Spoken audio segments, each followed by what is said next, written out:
bad LDL, but they also increase your risk for blood clots. And skin gels, lotions, and sprays increase your good HDL and triglycerides. And they decrease your risk of blood clots, but they also increase your glucose. Patches decrease your triglycerides, and they also decrease your risk of blood clots. You see, it's trade-offs, all trade-offs. But the most important thing of all is timing. Estrogen decreases your risk of a heart attack only if you start taking it in your post-menopause early, when you haven't been without estrogen for very long. The whole idea is to prevent the aging and hardening process of your arteries. Well, if you go for a few years without estrogen, the hardening is already going to be there, right? The whole idea is to bridge the gap. Bridge the gap. The only thing that matters is estrogen decreases your risk of heart attack if you start taking it early before you let the arteries start hardening. If you've been without estrogen for a long time, it could increase your risk for a heart attack. It can sometimes be a matter of your body just can't handle what it used to love.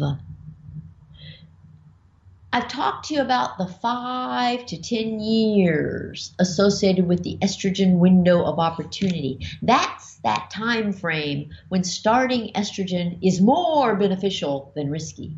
And it's all about how hard your arteries have gotten.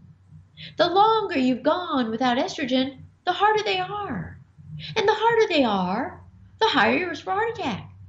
So generally speaking, women who start taking estrogen in the very early years of their postmenopause, when their arteries are still supple, keep their risk of heart attack low.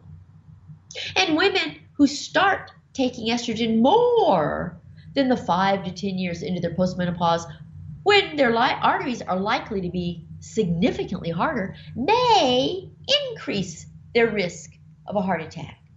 You see, there's been a lot of confusion on this, but there shouldn't be, because it's all just timing and aging.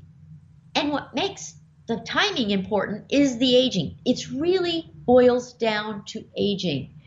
This is why I'll be giving you more tutorials on this topic of estrogen and heart attacks, because women seem to be very confused. But there's really no reason to be confused if you get the basic facts like this. If you think of the whole issue of estrogen was your fountain of youth, it kept your heart arteries supple.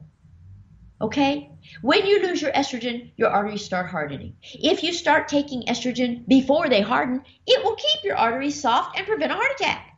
But if you let a bunch of years go by and the hardening of your arteries gets underway, if you introduce estrogen late after your arteries are already hard, they may not be able to take it anymore. So it's not conflicting information. It's about the aging process. How much aging has occurred in the absence of estrogen? And does that make you a poor candidate for starting estrogen? That's what it's about.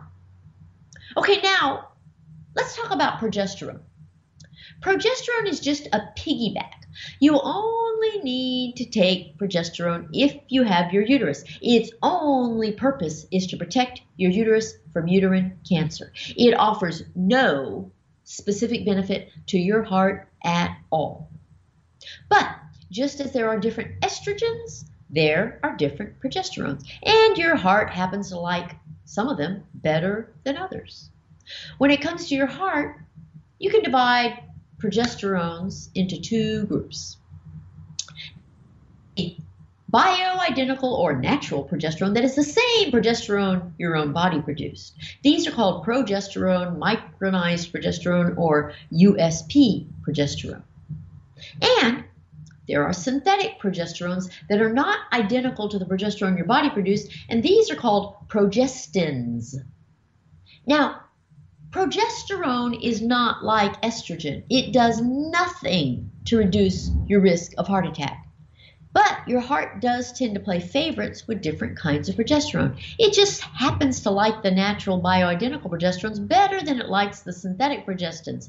But that preference is not because it has anything to do with preventing a heart attack.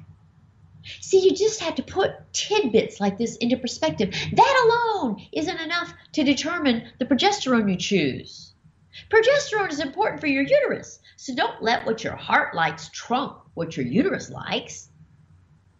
It's just one of the many factors that goes on the scale and gets weighed as you balance your options. And as I've told you before, nothing, absolutely nothing has all benefits and no risks. Everything has both advantages and disadvantages. So the lesson for today is that estrogen is an option for reducing your risk of a heart attack, but it only does so if you start taking it early in your post-menopause. And it only does so while you're taking it. If you stop taking estrogen after 5 years, what's going to start happening to your heart arteries?